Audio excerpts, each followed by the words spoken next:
네, 버트를 이용한 기계 독해에 대해서 알아보도록 하겠습니다. 이거 지금 MRC가 머신 리딩 컴프레hen션의 약자라고 보시면 되고, 제가 지금 소개해드릴 이 문제인 기계 독해는요, 여러분들이 한 번쯤 풀어보시는 것을 권장드립니다. 여러분들 요즘에 레그에 관심 많으시잖아요. 레그에 관심 많으실 텐데, 이 기계 독해 데이터셋이 이 기계 독해 데이터셋이 레그에도 많이 쓰입니다. 레그에도 많이 쓰이기 때문에 여러분들 이 데이터셋을 한번 보는 거는 꽤 의미가 있는 작업이 아닐까 이런 생각이 좀 듭니다. 그럼 이제 버트를 써야 되니까 우선 트랜스포머스 패키지를 설치를 해주시고요.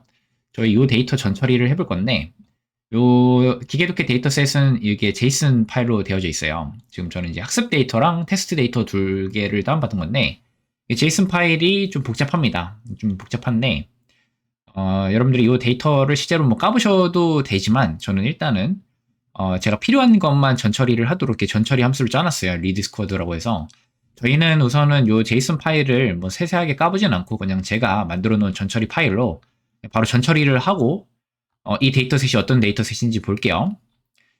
저희가 여기서 좀 주목을 해야 될 거는 일단은 본문이랑 질문이랑 답변이라고 보시면 돼요. 기계 독해라고 하는 거는 기계가 어떤 본문을 보고 뭐 독해를 할 수 있느냐, 말 그대로 이제 읽고 문제를 풀 수 있느냐, 이런 문제라고 보시면 돼요. 이런 태스크고, 뭐 어떤 경우에는 질의응답 태스크라고도 부릅니다. 질문에 대한 답변을 할 수 있느냐라고 해서 질의응답이라고도 부르는데, 보시면 이게 본문이요. 본문이고, 제가 이제 데이터가, 학습 데이터가 한 6407개 정도 있는데, 그 중에서 첫 번째 데이터를 출력한 거예요. 보시면 이게 본문이고, 이 본문에 매핑되는 질문이 있습니다. 본문이 있고 질문이 있고 그 질문에 대한 답변이 여기 있다라고 보시면 돼요.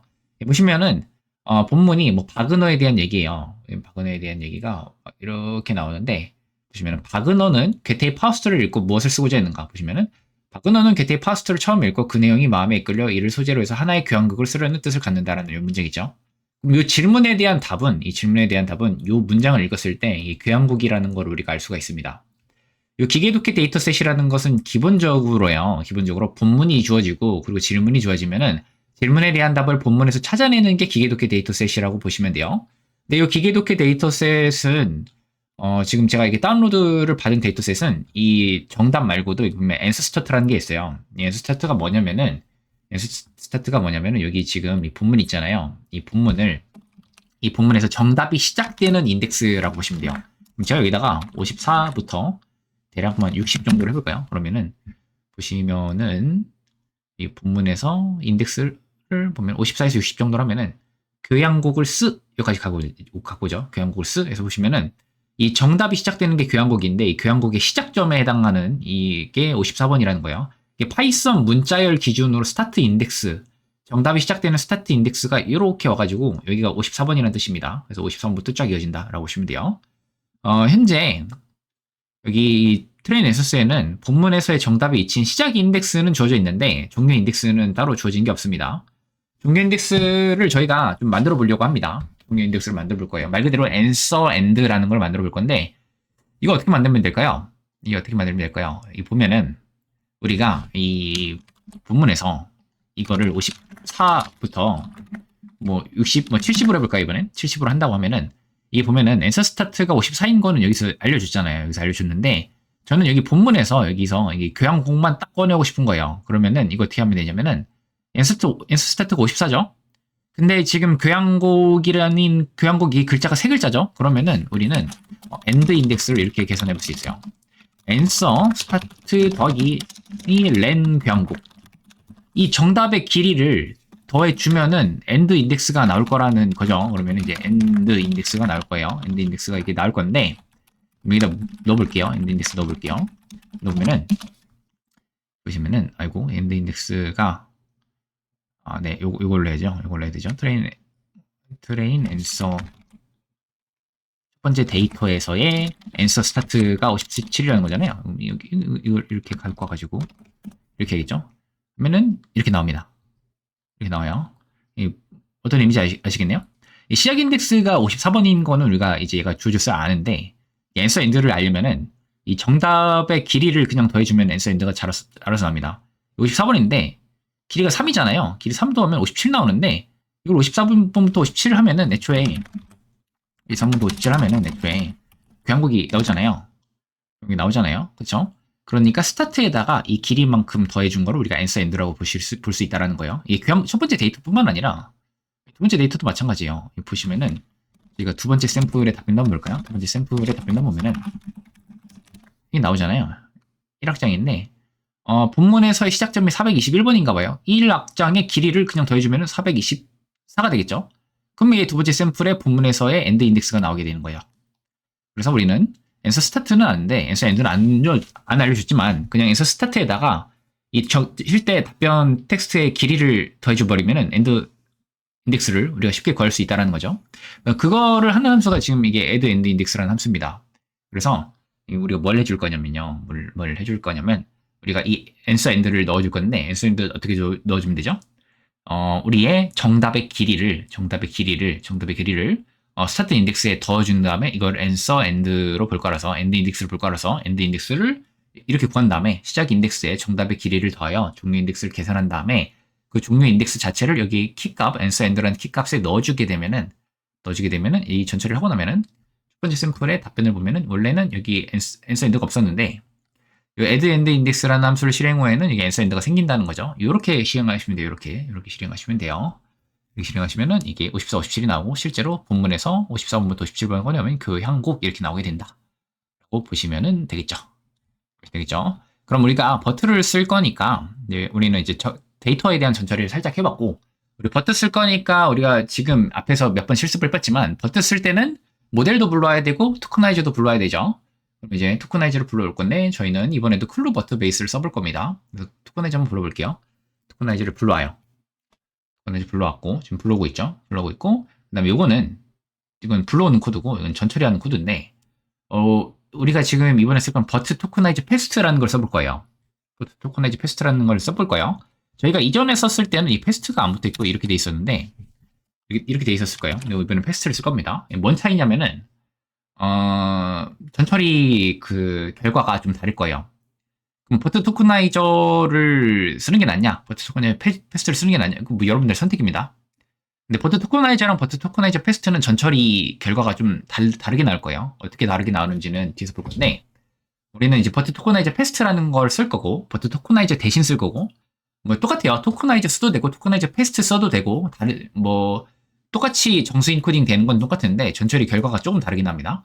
저희 이렇게 토커나이저 패스트로 토커나이저를 선언한 다음에 우리가 학습 데이터랑 테스트 데이터에 대해서 전처리를 할 건데 일단 학습 데이터에서 우리가 여기 트레인 컨텍스트가 본문이거든요. 이 본문이에요. 이 본문. 보시면은 이게 본문이에요. 이게 본문이고 그리고 이제 질문이 트레인 퀘스천스라고 있습니다. 그래서 이 본문하고 질문을 이렇게 연달아 넣어줍니다. 본문하고 질문을 이렇게 연달아 넣어준 다음에 토커나이저 안에 본문하고 질문 연달아 넣어준 다음에 저는 최대 길이를 256으로 했습니다.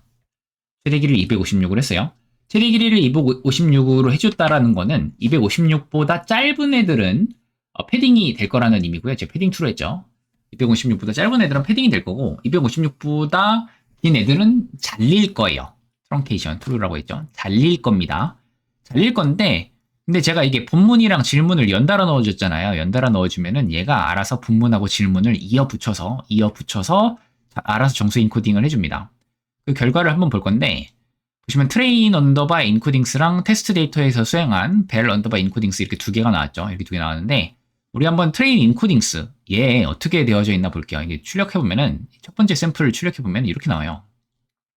뭐 이상한 게 나오죠. 이상한 게 나오는데 이거는 이 토커나이저 패스트가 반환하는 어떤 타입입니다. 타입인데 우리가 일반적으로 하는 파이썬 타입은 아니죠. 파이썬 타입은 아닌데 이거는 그냥 규칙이에요. 제가 지금부터 말씀드리는 건 그냥 규칙이니까 그냥 그러려니 하시면 되는데 이렇게 패스트로 토커나이저 선언한 다음에 이 토커나이저로 전처리한 이 결과에서 정수 인코딩 뽑아내려면은 제가 예를 들어서 첫 번째 데이터, 첫 번째 샘플에 대해서 정수 인코딩 뽑고 싶다 이러면은 우선 첫 번째 샘플을 이면은 0번 인덱스 넣어준 다음에 그 다음에 .ids 해야 정수 인코딩 결과가 나옵니다.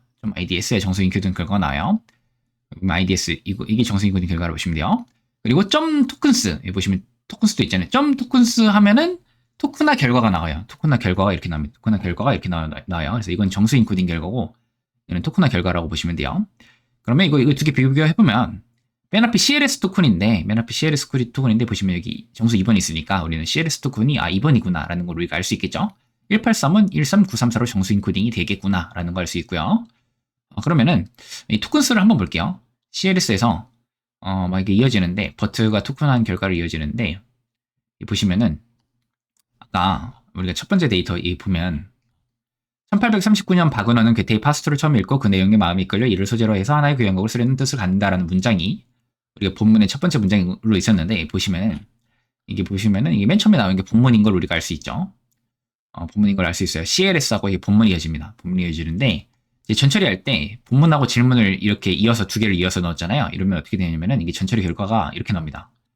CLS 본문 토큰화 결과 SEP 질문 토큰화 결과 SEP 패드 CLS SEP 이렇게 된다는 거 보시면 돼요. 그러니까 버트는 항상 데이터 전처리하면 CLS는 맨 앞에 있어야 돼요. 무조건. 그리고 우리가 본문하고 질문을 이렇게 연달아 넣는 순간 얘가 알아서 본문하고 질문을 연달아 놓긴 하는데 토큰화 결과도 근데 여기 SEP를 중간에 넣어요. 그래서 CLS 본문 SEP 질문 SEP 이렇게 된다고 보시면 돼요. 그럼 CLS하고 이렇게 본문이 이어지잖아요. 본문이 이어지다가 본문이 쭉 이어지다가 보시면은 여기 SEP가 나오죠. SEP가 나오고 그 다음에 박은호는 괴테의 파스토를 읽고 무엇을 쓰고자 했는가라고 한 게 나오죠. 그 다음에 SEP 나오죠. 그렇죠? 그래서 CLS 본문 SEP 질문 SEP 이렇게 나오는데 여기서 주의할 점은 뭐냐면은 이게 보면은 본문이 중간에 잘렸어요. 여기 보시면은 완성과 동시 이렇게 되는데 본문이 중간에 잘렸죠. 본문이 중간에 잘렸어요.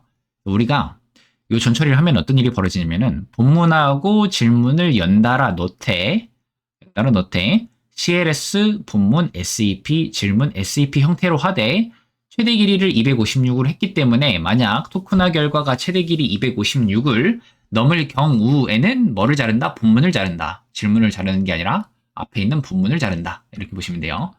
그래서 보시면은 이게 본문이 중간에 잘렸죠. 본문이 중간에 잘렸고 SEP 질문 SEP 이렇게 됐다고 보시면 돼요.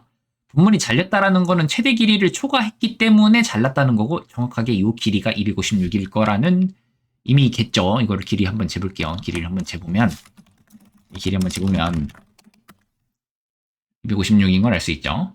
그래서 여기 패딩 토큰 왜 없죠? 왜냐면은 애초에 256을 초과해서 자를 수밖에 없는 상황이었기 때문에 지금 256이기 때문에 패딩 토큰을 넣을 필요가 없죠. 근데 본문 질문 합해서 256보다 짧았다면 패딩 토큰을 그때는 넣었겠죠. 근데 지금은 이제 본문이 잘렸다라고 보시면 돼요. 그래서 CLS 이후에는 본문이 토큰화된 결과가 나오면 본문이 끝난 뒤에는 SEP 토큰을 통해 본문이 끝났음을 알려줍니다. 여기에 SEP 토큰이 여기 있고 그 후에는 뒤에 질문이 토큰화된 결과가 나오며 질문이 끝난 뒤에는 SEP 토큰을 통해서 질문이 끝났음을 알려줍니다. 그 이후에는 최대 길이까지 패딩 토큰이 반복되겠지만 이거는 이제 딱 256이기 때문에 패딩 토큰이 안 들어갔다라고 보시면 돼요. 그럼 우리가 여기 IDS면 정수 인코딩 나오고 토큰 수하면 토큰화 결과 나온다라는 걸 우리가 알았는데 그럼 타입 IDS가 뭐냐면은 이거 찍어볼게요. 찍어보면은 이렇게 나옵니다. 나오는데 보시면은 여기 0이 이어지다가 보시면 0이 쫙 이어지다가 어느 순간 이게 1이 나와요. 이게 1이 나와요. 1이 나오는데 1이 나와요. 이게 뭐냐면은 제가 버트를 설명드릴 때 세그먼트 임베딩이라는 걸 설명드린 적이 있습니다. 세그먼트 임베딩은 뭐냐면은 우리가 두 종류의 데이터를 넣을 때는 그 두 데이터를 구분하기 위해서 우리가 세그먼트 임베딩이라는 걸 하는데 이 세그먼트 임베딩을 우리가 하려면은 애초에 전처리 할 때 두 개의 데이터를 구분해주는 0과 1의 나열이 있어야 돼요. 이 보면은 이 0이 뭐냐면은 이게 딱 어디까지라고 보시면 되냐면은 여기 CLS 해서 이 본문이 쫙 이어지다가 여기 SEP가 나오잖아요. 여기까지 CLS 해서 본문 나와서 SEP 나오는 요 구간까지 요 구간의 길이랑 딱 똑같게 0까지 나오다가 여기 딱 1 이어지잖아요. 1 이어지는데 요 구간부터 이제 1이라고 보시면 돼요. 요 구간부터 1이라고 보시면 돼요. 요 구간부터 1이겠다. 길이를 한번 재볼까요? 이게 맞지? 여기 질문이죠. 이 질문의 길인데 재보면은 이게 리스트로 줘야겠죠. 길이를 재려면 보면 이 길이가 19죠. 얘 19일까요? 과연 19일까요? 정확하게 일치할까?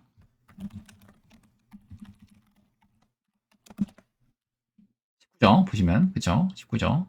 그래서 여기 요 위치만큼 그냥 1이 있다라고 보시면 돼요. 그래서 이건 무슨 용도다? 두 개의 데이터를 구분해주기 위한 용도다. 용도다. 그럼 여기서 본문하고 질문을 구분해주는 용도다라고 보시면 됩니다. 그리고 이제 어테이션 마스크가 있는데 어테이션 마스크는 패딩 토큰과 패딩 토큰이 아닌 구간을 구분하는 값인데 지금 첫 번째 데이터 같은 경우에는 패딩 토큰이 없어요. 길이가 딱 256 채워졌기 때문에 그러면 여기 그냥 다 1일 겁니다. 1이겠죠? 패딩 토큰이 있으면 그 위치 0 넣어야 되는데 길이가 이제 딱 256이기 때문에 패딩 토큰은 없어요. 이렇게 해서 해봤는데 전처리를 좀 설명드려봤는데 여기서 이게 버트가 토큰화된 한 결과를 보면은 원래 저희의 본문은 요랬거든요. 근데 버트가 쪼갠 거를 한번 보세요. 버트가 쪼갠 거 한번 보면은 요래요. 요런데 그럼 이제 여기서 무슨 문제가 생기냐면은 우리가 버트가 전처리하기 전에는 정답이 54번 인덱스에 있는 게 맞았거든요. 정답이 54번 인덱스에 있었고 중요 인덱스가 57번에 있는 게 맞았어요. 근데 과연 지금 저희가 전처리를 한 요 상황에서도 54번부터 57번이라고 하는 게 맞을까요? 54번부터 57. 그러면은 뭐 이상한 게 나오죠. 그러니까 왜냐면 버트는 애초에 우리가 준 본문을 더 잘게 잘랐기 때문에 더 이상 저 54번, 57번 인덱스가 우리의 정답 인덱스라고 볼 수가 없어요. 그쵸? 교양곡이 더 때문에 우리가 그거를 하기 위해서 만들어 놓은 함수인데 이거는 뭐냐면은 약간 이런 거라고 보시면 돼요. 약간 이런 거라고 보시면 되는데 얘가 교양곡이라는 이 데이터가 본문에서 54번에서 57번에 있었잖아요. 본문에서 54번 시작해서 57번 사이에 있었죠. 요 정보로부터 버트가 이렇게 쪼갰잖아요. 버트가 이렇게 쪼갰는데 요 정보로부터 버트가 쪼갰을 때 이 54번과 57번이 여기 요 데이터 기준으로 교양곡의 위치가 어떻게 바뀌었는가를 추적하는 함수가 요 함수예요. 요 함수. add token positions. 그러니까 토큰화 전 문자의 인덱스 스타트 엔드로부터 토큰화한 후에 문자의 인덱스를 찾아내는 함수가 요 add token positions인데 이게 어떻게 가능하냐면은 우리가 버트 토커나이저 패스트로 뽑아낸 요 특이한 타입이죠. 뭐 인코딩 타입이라고 하는 요 데이터 타입 있잖아요. 요 타입에서 보시면은 이 오프셋이라는 게 있는데 오프셋가 아니네요. 캐릭터 투 토큰이라고 해서 여기 보이지 않는데 여기 기능 중에 캐릭터 토큰이라는 게 있는데 요거 쓰시면 추적이 됩니다. 요거 쓰시면 추적이 돼요. 그래서 요거 쓰시면은 여기 인코딩스 점 캐릭터 투 토큰에다가 시작 인덱스랑 종료 인덱스 넣어주시면은 얘가 토큰화 후에는 요 위치가 어디로 갔는지 추적을 해줘요. 토큰화 후에는 요 위치가 어디로 갔는지 추적을 해줍니다. 추적을 해주기 때문에 우리는 요걸 통해서 이 바뀐 스타트 인덱스와 종료 인덱스를 추적할 수가 있는데 근데 이제 문제가 뭐냐면 기계독해 문제가 원래 좀 복잡한데 좀 어려우실 수도 있는데 우리가 이게 보면 우리 전처리 했을 때 이 본문이 잘렸잖아요. 이 본문이 잘린단 말이죠. 본문 잘렸잖아요. 근데 우리의 정답이 여기 요 데이터셋 기준으로 요 정답이 교양곡이잖아요. 보시면은 그러면은 교양곡 여기 정답은 여기로 갔네요. 정답 여기로 갔죠. 근데 본문이 잘렸어요. 만약에 본문이 잘렸는데 만약 이 질문에 대한 답이 여기 본문 뒷부분에 있었으면 어떡할 거예요? 그러니까 예를 들어서 요 질문에 대한 답이 여기서는 이게 앞에 있는데 만약에 질문에 대한 답이 만약에 여기 있었어요. 여기 있었다라고 해보죠. 근데 이 최대 길이 256으로 하니까 본문이 중간에 잘렸어요. 잘리면은 만약에 본문이 여기서 잘렸어요. 그럼 정답 여기 있었어요. 정답을 포함한 본문이 전처리 후에 없어질 수가 있어요. 왜냐면 본문 뒷부분을 잘라버리니까. 만약 본문 뒷부분에 이 질문에 대한 답이 있었다라고 한다면은 본문이 잘리면서 얘가 정답이 있는 부분이 없어져 버려요. 이 본문에서. 본문 뒷부분을 잘라버렸으니까. 최대 길이 256 하면서. 그래서 이거 만약에 추적하는 과정에서 이 스타트 인덱스를 토큰화 후에 어디 갔나 찾아봤더니 추적이 불가능하다. 이 말은 정답이 지금 우리가 토큰화한 후에 본문에서 없어졌다는 뜻이거든요. 본문이 잘리면서. 그래서 우리는 뭘 해줄 거냐면 시작 인덱스가 비정상인 경우, 그러니까 본문에 정답이 없는 경우, 종료 인덱스가 비정상인 경우, 즉 본문에 정답이 없는 경우, 이런 비정상적인 데이터를 우리가 걸러내기 위해서 제가 딜리팅 리스트라는 걸 만들어 놨습니다. 그래서 시작 인덱스가랑 종료 인덱스가 비정상인 샘플의 번호를 딜리팅 리스트에 이렇게 넣어놨어요. 여기 딜리팅 리스트에 넣어놨습니다. 그래서 딜리팅 리스트를 우리가 여기다 적재를 해놨어요. 적재를 해놨고, 그리고 바뀐 시작 인덱스와 종료 인덱스는 여기다가 넣어놨습니다. 바뀐 시작 인덱스, 종료 인덱스 넣어놨어요. 그러면은 여기 제가 지금까지 한 설명이 있는데, 이 함수는 토크나 전 정답의 인덱스였던 answer start와 answer end로부터 버트 토크나이저로 토크나한 후에 인덱스를 찾아내고 스타트 포지션스와 엔드 포지션스에 저장합니다. 캐릭터 2 토큰 모듈은 기본적으로 캐릭터 2 토큰 함수라고 봐도 되겠죠. 캐릭터 2 토큰 모듈은 기본적으로 토크나 이전의 문자의 인덱스를 입력하면 토크나 후에 해당 문자의 인덱스를 추적해서 알려줍니다. 여기서 answer end의 경우에는 마이너스 1을 해주고 나서 캐릭터 2 토큰의 입력으로 사용하는 것을 볼 수 있는데, 보면은 요 설명이에요. 요 설명인데, 왜 answer end로 안 하고 마이너스 1로 하냐라고 하면은, 이는 앞서 출력을 통해 살펴봤던 첫 번째 샘플의 답변이었던 교양곡의 케이스를 통해서 설명해 보겠습니다. 교양곡의 answer start는 54, answer end는 57이었습니다. 즉, 교라는 문자의 인덱스는 answer start에 해당하는 54입니다. 향이라는 문자의 인덱스는 55, 곡이라는 마지막 문자의 인덱스는 56입니다.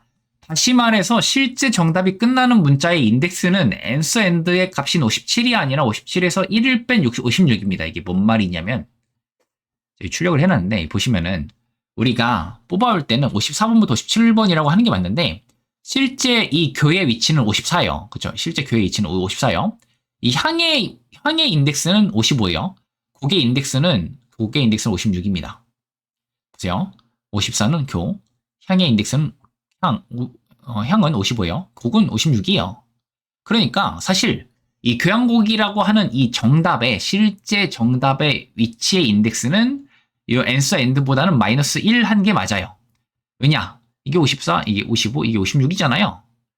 다만 우리가 문자열 슬라이싱 할 때는 이 end 값을 플러스 1 해줘야 슬라이싱이 되니까 우리가 이게 50, 보시면 54, 57에 가져올 수 있거든요. 이 실제 곡의 위치보다는 플러스 1 한 걸로 갖고 와야 교향곡이 뽑히니까 하는데 실제 곡의 위치는 56이에요. 그래서 마찬가지로 다른 데이터들도 우리가 추적을 할 때 마이너스 1에서 이 정답의 마지막 단원, 마지막 문자는 어디로 갔는가로 추적을 해야 된다는 거죠. 57이 아니라 56을 넣어줘야 되는 게 맞겠죠. 교향곡 기준으로 설명을 한다고 하면. 그래서 마이너스 1을 하는 겁니다. 자, 그래서 캐릭터 2 토큰은 만약 토큰화 후 결과에서 주어진 문자의 위치를 찾지 못할 경우에는 none을 리턴하는데 이 경우 딜리팅 리스트에 해당 샘플의 인덱스를 저장을 해줍니다. 왜냐면 우리가 이 본문에 정답이 없는 케이스에 대해서는 이 샘플의 번호를 우리가 따로 관리할 거라서 딜리팅 리스트에 넣어준 겁니다. 다시 말해서 해당 샘플의 본문은 더 이상 본문 내의 정답을 갖고 있지 않는 상태입니다. 이런 경우에 샘플들의 리스트인 딜리팅 리스트를 리턴받아 훈련 데이터의 경우에는 딜리팅 리스트 for train, 테스트 데이터의 경우에는 딜리팅 리스트 for test에 저장을 합니다. 그래서 딜리팅 리스트 for train, 딜리팅 리스트 for test 이렇게 저장을 한 거죠. 이렇게. 그래서 우리는 이 데이터 어떻게 할 거면 그냥 삭제할 겁니다. 우리의 학습에 그냥 쓰지 않을 거예요. 우리 학습에 그냥 안 쓸 겁니다. 버릴 거예요. 예, 버릴 겁니다. 그래서 삭제 예정인 훈련 샘플, 삭제 예정인 테스트 샘플 이렇게 출력을 해봤는데 보시면은 삭제 예정인 훈련 샘플을 이렇게 번호를 쫙 보다 보면은 삭제 예정인 샘플들 중에서 761번이 있거든요. 761번이 있어요. 그래서 저는 이 761번 샘플 기준으로 우리가 왜 이 샘플을 삭제해야만 했는가를 다시 설명해 볼게요. 보면은 기존 질문과 이 761번 샘플 삭제 예정이 들어갔잖아요. 이거 왜 삭제해야 될까요? 기존 질문이 이랬어요. 소치 팀추얼 파이널 D에서 여자 팀추얼 대표팀의 최종 성적은 해서 이게 원문이 있었거든요. 원문이 있었고 기존의 이 정답은 이랬어요. 이 본문에서 이 소치 팀추얼 파이널 D에서 여자 팀추얼 대표팀의 최종 성적은 이 뒤에 보면은 이게 8위라고 돼 있잖아요. 8위로 대회를 마쳤대서 이 8위가 여기 있어요. 그래서 여기 이 정답이 여기 본문의 뒷부분에 있습니다. 뒷부분에 있고 그래서 엔서 스타트는 이제 1050, 엔서 엔드는 1052에서 여기 8위를 잡고 있는데 이거를 전처리를 하고 난 저 토큰화한 결과를 보면은 토큰화한 결과를 다시 토큰화이.디코드에서 복원한 거예요. 실제 토큰화 결과는 이거겠죠. 실제 토큰화 결과인데 토큰화 결과 정수 인코딩 결과죠. 실제 모델에 쓸 거는 정수 인코딩 결과겠지만 정수 인코딩 결과는 이건데 이걸 우리가 출력을 해보면 이렇게 나오는데 요거를 다시 복원해 본 거예요. 지금 어떻게 돼 있나 보면은 CLS에서 본문이 쫙 이어지다가 본문이 너무 기니까 이 중간에 잘렸어요. 중간에 잘렸고 SAP 질문 SP 이렇게 됐거든요. 이렇게 잘렸는데 이 문제는 뭐냐면 이 파리로 맞췄다, 다이를 맞췄다 해서 이 파리가 정답인데 이 본문 잘리면서 이 파리라는 단어가 잘렸어요. 이 보시면 파리라는 단어가 없어요. 왜냐면 파리라는 단어는 이 뒤에 있거든요. 이 잘린 거예요, 본문이 잘렸어요. 그래서 길이를 512가 아니라 우리가 지금 256으로 하고 있죠. 길이를 256으로 맞추는 과정에서 본문이 뒷부분이 잘리게 됐고 본문에는 더 이상 정답인 8이라는 단어를 찾아볼 수가 없게 됐어요. 그래서 본문에 정답이 없는 데이터가 된 거죠. 이런 데이터는 우리가 학습을 안 할 겁니다. 정상적이지 않은 상황이라 간주해서 학습을 안 할 거고 그래서 우리가 삭제할 데이터를 여기 인덱스 받았으니까 둘 다 삭제할 거예요, 그냥. 요 리스트를부터 이렇게 삭제를 합니다. 이 delete samples라는 함수를 통해서 우리가 요 삭제할 데이터의 인덱스 리스트를 입력받으면 해당 데이터를 삭제하는 delete samples라는 함수를 만들었고 실제로 삭제를 해줍니다. 삭제를 해줘요. 해주면은 이렇게 데이터가 이렇게 됩니다. 삭제 전에는 이제 학습 데이터가 6407개였는데 삭제 후에는 54565개고 삭제 전에는 테스트 데이터가 5774개였는데 삭제 후에는 5215개인데요. 그래서 이게 데이터가 이렇게 잘리게 됩니다. 이렇게 데이터가 이렇게 삭제가 됐다라고 보시면 될 것 같습니다. 영상이 너무 길어져가지고 기계독해 영상은 제가 이게 파트 1, 파트 2로 해서 나눠서 설명할게요. 일단 데이터 전처리에 대한 설명을 좀 나눠봤는데 이 전처리 설명하는 것도 좀 어렵죠. 어려우니까 여러분들 꼭 복습을 해주시기 바랄게요.